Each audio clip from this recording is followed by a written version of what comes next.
ఒకసారి సురేందర్ నాయుడు గారిని అడుగుదాం. సురేందర్ నాయుడు గారు విన్నారు కదండి లక్ష్మణ్ గారు మాట్లాడింది.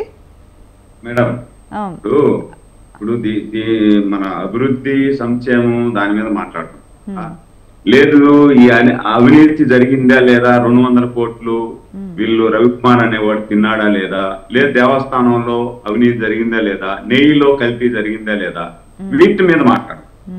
అంటే వీళ్ళ ఆలోచన ధోరణి ఏ విధంగా ఉంది అంటే, వీళ్ళ దగ్గర ఇవన్నీ జరిగింది వాస్తవము అని తెలిసిపోయిన తర్వాత మనం దాన్ని డైల్యూట్ చేయాలంటే మనం సూపర్ 6 కాడికి పోవాలా, లేదా అమరావతి కాడికి పోవాలా, లేదా అభివృద్ధి మీదకి పోవాలా, ఏదో డైవర్ట్ చేస్తున్నారు వీళ్ళు అని చెప్పే విధంగా వీళ్ళు డైవర్ట్ చేయాలి.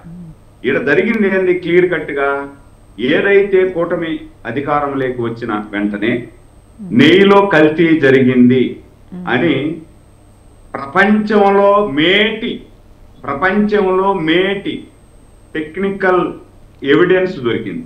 అంటే ఎన్డీటీవీ రిపోర్ట్ లో ఏం రాలేదు అని చెప్తున్నారు లక్ష్మణ్ రావు గారు. ఎన్డీటీవీ రిపోర్టు లో ఏమి మేడం, ఇప్పుడు మీకు ఆల్రెడీ సిట్ ఏర్పాటు చేశారు. దాని మీద సిట్ కార్యాలయం కూడా ఓపెన్ అయిపోయింది తిరుపతిలో. నేను లోకల్ తిరుపతి వాసిగా నాకు దేవస్థానంలో జరుగుతున్నటువంటి పరిణామాల మీద, గత 5 సంవత్సరాలలో ఇక్కడ జరిగినటువంటి పరిణామాల మీద పూర్తిగా అవగాహన ఉంది. నాకు అవగాహన లేకుండా నేను ఏది మాట్లాడను. ఒకటి. రెండోది వచ్చి స్వయాన నేను వెంకటేశ్వర స్వామి భక్తుడిని. స్వయాన వెంకటేశ్వర స్వామి భక్తుడుగా నేను స్వామి వారి మీద ఏది కూడా జరిగినట్టు చెప్పే ధైర్యం నేను చేయలేను. ఎవరు చేసినా నేనైతే చేయలేను. ఎందుకంటే నేను పుట్టింది ఎక్కడ, పెరిగింది ఎక్కడ, ఈవెన్ నాకు మ్యారేజ్ అయింది కూడా వెంకటేశ్వర స్వామి పాద పద్మాల చెంత నాకు మ్యారేజ్ అయింది. కాబట్టి నేను ఆ సాహసం చేయలేను. లేదని నేను సాహసం చేయలేను. 200% నెయ్యి కల్తీ జరిగింది వాస్తవం. ఇది తేలబోతుంది.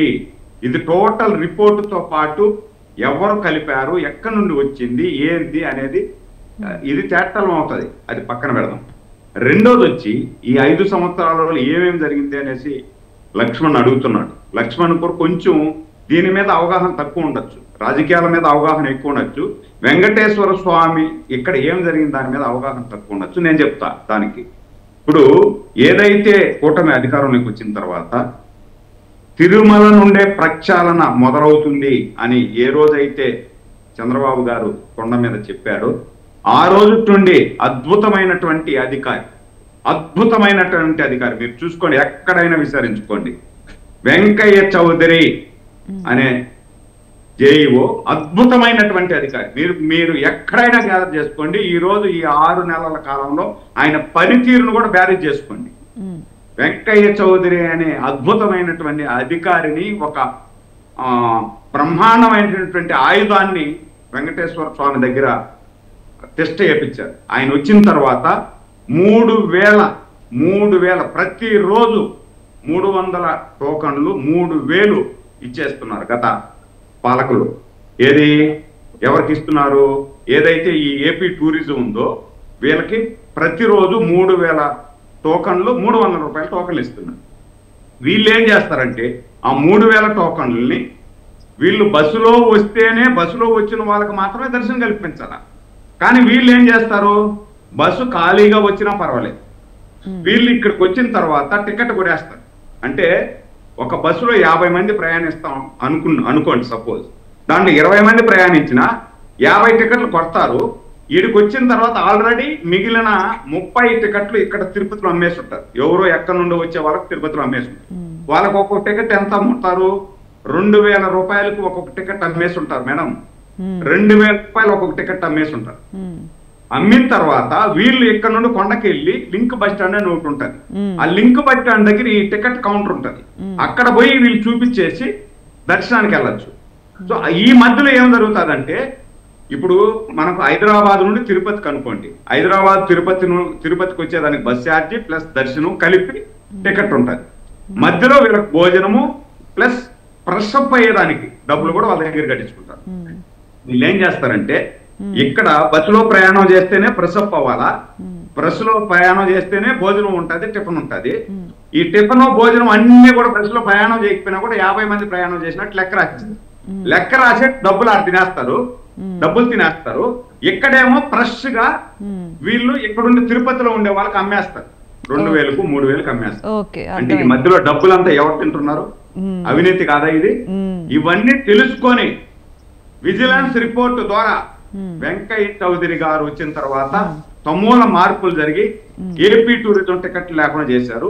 ఎవరైతే నిజమైన భక్తులు ఉన్నారో ఆ నిజమైన భక్తులు ఆన్లైన్ లో టికెట్ బుక్ చేసుకొని వచ్చి ధైర్యంగా 2 దర్శనం చేసుకొని వెళ్ళిపోతున్నారు. అంటే శీఘ్రంగా దర్శనం అవుతా ఉంది ఇప్పుడు ఒకటి.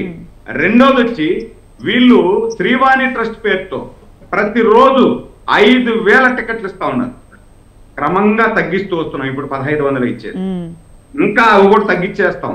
శ్రీవాణి ఈ శ్రీవాణి పేరుతో ఉండేది ఈ టికెట్లు కూడా తగ్గిస్తాం. ఆ శ్రీవాణి ట్రస్ట్ పేరు కూడా మార్చేసి డైరెక్ట్ వెంకటేశ్వర స్వామికి వెళ్ళిపోవాలి డబ్బులు. వీళ్ళలాగా శ్రీవాణి ట్రస్ట్ పేరుతో చెప్పి ఆడిపోవాల డబ్బులు అనేది కాదు. ఇవి జరుగుతా ఉంది. దీంతో పాటు వెంకయ్య చౌదరి వచ్చిన తర్వాత దర్శన వేళలు గాని అక్కడ ఉన్నటువంటి పరిసరాలు గాని అద్భుతంగా డెవలప్ అవుతున్నాయి. అన్ని పారదర్శకంగా జరుగుతా ఉంది. ఫుడ్ సేఫ్టీ విభాగాన్ని కూడా ఏర్పాటు చేసినట్టున్నారు. అంటే 1 డేలోనే దర్శనం అయిపోయేలాగా చర్యలు తీసుకుంటున్నట్టున్నారు. చాలా వరకు ప్రక్షాళన అయితే స్టార్ట్ చేశారు బిఆర్ నాయుడు గారు. రైట్ మేడం గారు, మీరు వచ్చిన ప్రతి ఒక్కరిని అడగండి. అంటే 6 నెలలకు ముందు దర్శనానికి వచ్చి ఉంటారు, మళ్ళీ ఇప్పుడు దర్శనానికి వచ్చి ఉంటారు. 6 నెలలకు ముందు వచ్చినప్పుడు వాళ్ళని దేవస్థానం ఏ విధంగా రిసీవ్ చేసుకుంటా ఉంది, వాళ్ళకి ఏ విధంగా సౌకర్యాలు ఇస్తా ఉంది, ఏ విధంగా ఫుడ్ ఇస్తా ఉంది. ఈ రోజు 6 నెలల తర్వాత దర్శనానికి వచ్చిన తర్వాత మార్పులు ఎలా జరిగాయి? ఫ్రీ ఫుడ్ లో ఏ విధమైనటువంటి టేస్ట్ ఉంది, చంటి పిల్లలకు పాలిస్తున్నారా లేదా, వచ్చిన వాళ్ళకు నీళ్లు ఇస్తున్నారా లేదా, వసతి సముదాయం ఉందా లేదా, వసతి కల్పిస్తున్నారా లేదా, అద్భుతమైనటువంటి అవకాశాలు అక్కడ కలుగుతున్నాయా లేదా, దర్శనం అద్భుతంగా తొందరగా జరిగిపోతా ఉందా లేదా, అవినీతి జరుగుతా ఉందా లేదా అని మీరు అడిగితే తెలిసిపోతుంది. ఇది ఒకే సెకండ్ కంప్లీట్ చేస్తాం. ఒకే సెకండ్. ఈ 100 కోట్లు అనేది అతను అవినీతి చేయకపోతే ఎందుకు రాయిస్తాడు మేడం 100 కోట్లు? ఒక గుమస్తాకు 100 కోట్ల ఆస్తి ఎలా వస్తుంది మేడం? గుమస్తాకు ఎలా వస్తుంది మేడం? నేను కూడా 30 సంవత్సరాల నుండి రెక్కల ముక్కలు చేసుకొని వ్యాపారం చేస్తున్నా, నాకు మిగల్లా. ఆయన ఒక గుమస్తాకు 100 కోట్ల రూపాయల ఆస్తి తిరిగి మళ్ళీ రాయిచ్చాడు అంటే ఈ రాసిచ్చిన దాంట్లో ఎవరు మధ్యవర్తికి ఎంత ముట్టింది? మధ్యవర్తికి ముట్టకనే 100 కోట్లు ఇతను రాయిచ్చేసాడా? 100 కోట్లు ఇతను ఊరికి రాసిడు కదా. మధ్యవర్తికి ఎంతో ముట్టుంటేనే కదా ఇతని మీద కేసు లేకుండా డీల్ చేసి ఉంటాడు. మధ్యలో ఎంత తిన్నారు?